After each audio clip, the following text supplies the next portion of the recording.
ಮೇಘ ಮತ್ತು ಸುಮನ್ ಎರಡು ಬಾಲ್ಯದ ಸ್ನೇಹಿತರು. ಅವರು ಬಾಲ್ಯದ ಮೊದಲನೆಯ ದಿನದಿಂದಲೇ ತುಂಬಾ ಒಳ್ಳೆ ಗೆಳೆಯರಾಗಿದ್ದರು. ಅವರ ಸ್ನೇಹ ಹೇಗೆ ಬೆಳೆದಿದ್ದರು, ಇಂದಿಗೂ ಅವರ ನಡುವಿನ ಬಂಧ ಅನೇಕವಾಗಿದೆ. ಇದು ಅವರ ಸ್ನೇಹದ ಕುರಿತು ಒಂದು ಕತೆ. ಮೇಘ ಮತ್ತು ಸುಮನ್ ಇಬ್ಬರು ಶಾಲೆಯ ಅಂಗಳದಲ್ಲಿ ನಿಂತಿರುತ್ತಾರೆ. ಮೇಘ ಕಾಣುತ್ತಿದ್ದ ಎತ್ತರವಾದವರು ಸುಮನ್ ಆಗಿರುತ್ತಾನೆ. ಕೊಂಚ ಹಿಂದೆಗೂಚಿದ ಅವರ ನಡುವಿನ ಮಾತುಕತೆ ಶುರುವಾಗುತ್ತದೆ. ಸುಮನ್, ಅದು ನಿನಗೆ ನೆನಪಿದೆಯೇ? ನಾವು ಶಾಲೆಯಲ್ಲಿ ಮೊದಲನೆಯ ದಿನ ಹೊರಗಿನ ಆಟದಲ್ಲಿ ಜೊತೆಗೂಡುವುದಕ್ಕೆ ಆರಂಭಿಸಿದ್ದು ಎಲ್ಲ ನೆನಪು ಇದೆಯೇ? ಅಪ್ಪ, ಹೇಗಾದರೂ ನೆನಪಿದೆ. ಆ ಸಮಯದಲ್ಲಿ ನಾನು ಕಿಚ್ಚು ಹಾಕಿದಾಗ ನೀನು ನನಗೆ ಸ್ವಲ್ಪ ತರಕಾರಿಯನ್ನು ತರಲು ಹೇಳಿದ್ದೀಯೇ.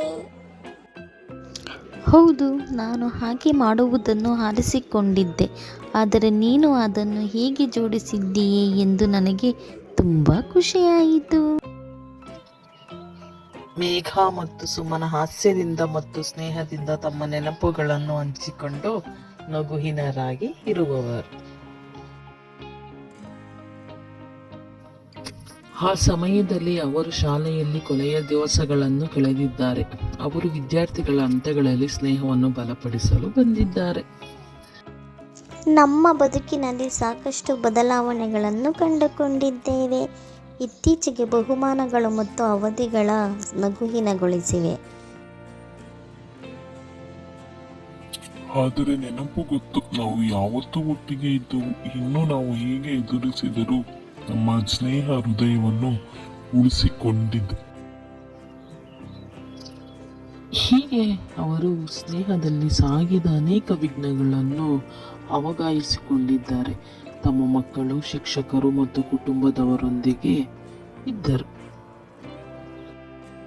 ಅವರು ಕಾಲೇಜು ಹೋಗಲು ಹೊರಟರು. ಮೇಘ ಬೆಂಗಳೂರಿನಲ್ಲಿ ಹೊಸ ಜೀವನವನ್ನು ಶುರು ಮಾಡುತ್ತಿದ್ದಳು ಮತ್ತು ಸುಮನ್ ಹತ್ತಿರದ ಹಳ್ಳಿ ಪ್ರಾಂತ್ಯದಲ್ಲಿಯೂ ಇದ್ದ. ಸುಮನ್, ನಮ್ಮ ದಾರಿ ವಿಭಜಿಸಲಾಯಿತು, ಆದರೆ ನಾವು ಸಮಯದಲ್ಲಿ ಮತ್ತೆ ಸೇರಿಕೊಳ್ಳೋಣ. ಹೌದಾ ಮೇಘ, ನಾನು ತುಂಬ ದೂರ ಉಳಿದಿದ್ದರೂ ನಮ್ಮ ಸ್ನೇಹ ಹೃದಯಕ್ಕೆ ಹತ್ತಿರವೇ ಇದೆ. ಬಾಲ್ಯದ ದಿನಗಳು ಕಳೆದು ಕೆಲವು ವರ್ಷಗಳ ನಂತರ ಮೇಘ ಮತ್ತು ಸುಮನ್ ಮತ್ತೆ ಭೇಟಿಯಾಗುತ್ತಾರೆ. ಸುಮನ್, ನಾನು ನಿದ್ದೆ ನಗುಹೀನವಾಗಿ ಎಲ್ಲಿತ್ತಿದ್ದೇನೆ. ನಮ್ಮ ಸ್ನೇಹ ಹೀಗೆ ಉಳಿಯುತ್ತದೆ ಎಂದು ನಮ್ಮ ಹೃದಯದಲ್ಲಿ ಆಲೋಚಿಸಿದ್ದೆ ಮೊದಲೇ ನಾನು. ನಿನಗೆ ಗೊತ್ತಾ ಸುಮನ್? ನನಗೂ ಮೇಘ, ನಾವು ಎಲ್ಲಿದ್ದರೂ ನಾವು ಯಾವತ್ತೂ ಜೊತೆಗಿದ್ದೇವೆ. ನಮ್ಮ ಸ್ನೇಹ ಎಷ್ಟು ದೂರ ಹೋದರೂ ಕೂಡ ಅದನ್ನು ತಲುಪುವುದನ್ನು ನನಸಾಗಿಸಿಕೊಳ್ಳಬಹುದು ಅಲ್ವಾ ಮೇಘ? ಅವರಿಗೆ ಎಂಥ ಸಮಸ್ಯೆ ಬಂದರೂ ಒಂದಾದ ಮೇಲೆ ಒಂದು ಎದುರಿಸಿ ಕಾಲಾಂತರವನ್ನು ದಾಟಿ ತಮ್ಮ ಸ್ನೇಹವನ್ನು ಅರಿತುಕೊಂಡರು. ಮೇಘ ಮತ್ತು ಸುಮನ್ ಅವರ ಸ್ನೇಹವು ಕಾಲಕ್ಕೆ ಹಾರಿದರೂ ಅದು ಸದಾ ಹೃದಯದಲ್ಲಿ ಉಳಿದುಕೊಂಡಿತ್ತು.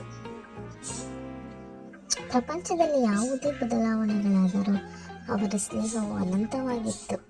ನಮ್ಮ ಸ್ನೇಹವು ಹಾರಿದರೂ ಯಾವತ್ತೂ ನಮ್ಮ ಹೃದಯದಲ್ಲಿ ಪ್ರೀತಿಯ ಸಂಕೇತವನ್ನು ಸೃಷ್ಟಿಸುತ್ತದೆ ಎಂಬ ಸಂದೇಶವನ್ನು ಪ್ರತಿಬಿಂಬಿಸಲಾಗುತ್ತದೆ.